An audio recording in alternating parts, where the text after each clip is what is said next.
భవత్ media news కి స్వాగతం. Amberpet June 2వ తేదీ పటేల్ నగర్ చౌరస్తాలో తెలంగాణ రాష్ట్ర ఆవిర్భావ దినోత్సవ వేడుకల్ని పురస్కరించుకొని మాజీ కార్పొరేటర్ విజయ్ కుమార్ గౌడ్ ఆధ్వర్యంలో ఘనంగా నిర్వహించారు. ఈ సందర్భంగా జాతీయ పతాకాన్ని ఆవిష్కరించి కేక్ కట్ చేసి రాష్ట్ర ఆవిర్భావ వేడుకల్ని జరుపుకున్నారు. ఈ కార్యక్రమంలో స్థానిక ఎమ్మెల్యే కాలేరు వెంకటేష్, బీఆర్ఎస్ నాయకులు, కార్యకర్తలు, స్థానిక ప్రజలు పెద్ద సంఖ్యలో పాల్గొన్నారు. ఈ సందర్భంగా మాజీ కార్పొరేటర్ విజయ్ కుమార్ గౌడ్ మాట్లాడారు. తెలంగాణ రాష్ట్ర సాధన కోసం జరిగిన ఉద్యమంలో కేసీఆర్ చేసిన కృషిని గుర్తు చేస్తూ రాష్ట్ర అభివృద్ధి మరియు సంక్షేమంలో తెలంగాణ దేశానికి ఆదర్శంగా నిలిచిందన్నారు. తెలంగాణ మరింత అభివృద్ధి చెందాలంటే ప్రజల సహకారం అవసరమని పేర్కొన్నారు. కార్యక్రమం అనంతరం నాయకులు, కార్యకర్తలు పరస్పరం శుభాకాంక్షలు తెలియజేసుకుంటూ తెలంగాణ రాష్ట్ర ఆవిర్భావ దినోత్సవ వేడుకలను ఉత్సాహంగా నిర్వహించారు.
అక్కడనే నిలబడి అటువైపు చూడండి బాబు, మీరు ఎంతో పోయి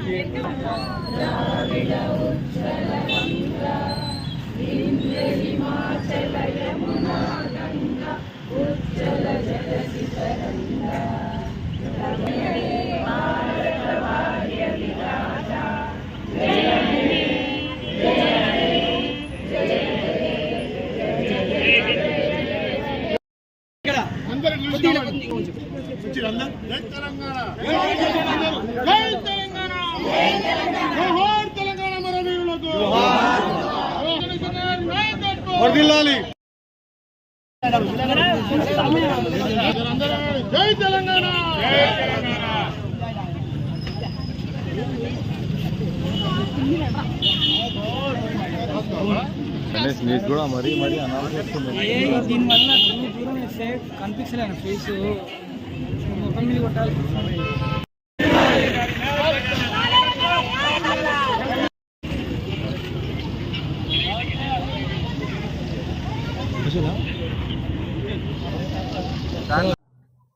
అందరికీ నమస్కారం. తెలంగాణ ప్రజలకి మరియు అంబర్పేట ప్రజలకి తెలంగాణ ఫార్మేషన్ డే శుభాకాంక్షలు తెలుపుతూ, ఇవాళ ఈ తెలంగాణ రావడానికి ముఖ్య కారకులైన మన తెలంగాణ జాతిపిత కేసీఆర్ గారికి, కేటీఆర్ గారికి, హరీష్ అన్న గారికి, అలాగే ఉద్యమకారులకు, ఉద్యమంలో ఎంతోమంది ప్రాణాలు కోల్పోయిన వాళ్లకు, మరియు ఎంతోమంది వికలాంగులు ఉద్యమంలో జైలు పాలై ఈ ఉద్యమాన్ని ముందు నడిపించిన ఆ ఉద్యమాలందరికీ కూడా నమస్కారాలు తెలుపుతూ, మాకు ప్రత్యేక ధన్యవాదాలు తెలుపుతూ, ఇలా తెలంగాణ రాష్ట్రం వచ్చినాక, తెలంగాణ రాష్ట్రం ఏర్పడ్డాక ఎంతోమందికి ఉద్యోగాలు కానీ, మరియు అలాగే మా కేసీఆర్ గారు ఎన్నో పథకాలు కానీ ముంగడు తెచ్చి ముందు చేశాడు. ఎందుకంటే మనం కలిసి ఉన్నప్పుడు చూసాం ఎలా ఉండేదో. ఒకటే ఆంధ్రప్రదేశ్ ఉన్నప్పుడు మనకు ఎలాంటివి కూడా లేవు. కానీ ఇవాళ మనం తెలంగాణ ఏర్పరచుకున్నాక ఒక మామూలు స్థాయి కానిస్టేబుల్ కూడా ఇవాళ ఎస్ఐ రేంజ్కి, సిఐ రేంజ్కి పోవడం జరిగింది. అలాగే కరెంటు వాళ్ళకు కూడా జాబ్ అలా కూడా జీతాలు పెరగడం జరిగింది.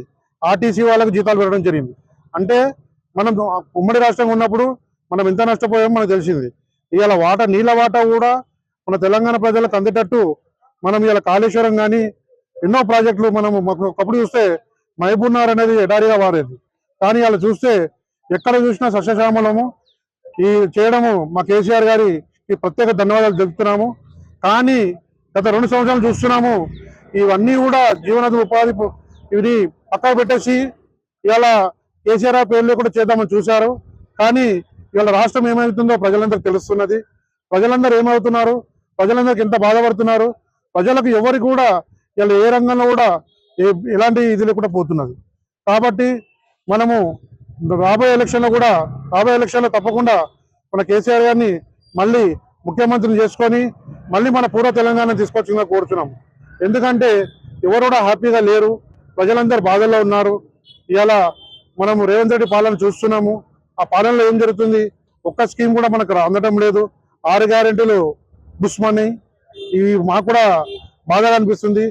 కేసీఆర్ గారు ఒక షాదీ ముబారక్, ఒక కళ్యాణ లక్ష్మి, ఒక దళిత బంధు, ఒక బీసీ బంధు, ఇలాంటి ఏదో ఒక స్కీమ్ మనకు ఎలాగో ఒక రూపంలో వచ్చేది. కానీ ఇవాళ ఏదో చెప్తున్నారు, కోటి మహిళలకు అది ఇస్తున్నాము, మేము ఇది ఇస్తున్నామని. ఏ మహిళలకు ఏమి ఇచ్చారు నాకైతే తెలియదు, కానీ ఇళ్లలో మాత్రం ఆడలు చాలా బాధపడుతున్నారు. తులం బంగారం కూడా మీరు ఇచ్చే పరిస్థితుల్లో లేరు. ఆ ఇచ్చే కళ్యాణ లక్ష్మిలు ఛార్జింగ్ బాక్స్ టైంకి ఇవ్వండి, మేము ఎంతో సంతోషిస్తాము. అలాగే ఉద్యమంలో ముఖ్యంగా మీరు ఉద్యమంలో పాలు పంచుకునే వాళ్లకు మేము పింఛన్ ఇస్తున్నామని చెప్తున్నారు. తప్పకుండా మీరు పింఛన్ ఇవ్వాల్సిందే, వాళ్ళందరికీ పింఛన్ ఇవ్వాల్సిందే. ఇంకొకటి అలా ప్రాణాలు కోల్పోయిన వాళ్ళ కుటుంబాలను కూడా ఆదుకోవాలి, వాళ్ళ కుటుంబాలను మీరు ఆదుకోవాలి. ఎన్నో త్యాగాలు చేశారు. ఇలా శ్రీకాంత్ గారు కానీ ఎవరైనా సరే చాలా మంది ఎంతో మంది ఉద్యమంలో పాపం తమ బిడ్డల్ని కోల్పోయారు. వాళ్ళ తల్లిదండ్రులను ఆదుకోవాలి మీరు. కాబట్టి మేము ప్రభుత్వానికి ఒకటే విన్నవించుకుంటున్నాము, అంగళవైకల్యం పొందిన వారికి కూడా మీరు తప్పకుండా ఏదో ఒక విధంగా ప్రభుత్వ ఉద్యోగమో లేకపోతే ఏదో వాళ్ళ సహాయం చేయాలని మేము ప్రభుత్వాన్ని వేడుకుంటున్నాము. కాబట్టి నాకు ఈ అవకాశం ఇచ్చిన ప్రజలందరూ కూడా ధన్యవాదాలు చెప్తున్నాను. అలాగే మీరు కూడా గవర్నమెంట్ కూడా కంపల్సరీ ఈ ఉద్యమంలో పాల్గొన్న వాళ్ళకు ఏదో మాట వరుసకు పేపర్ల మట్టు కాకుండా ఇలా మీరు కేకే కమిటీ వేశారు, ఏ కమిటీ వేయండి, కానీ ఉద్యమకారులకు న్యాయం జరగాలి. న్యాయం జరగకపోతే మాత్రం మేము రోడ్డు మీకు వచ్చినప్పుడు ఉద్యమకారుల కోసం కొట్లాడతాం.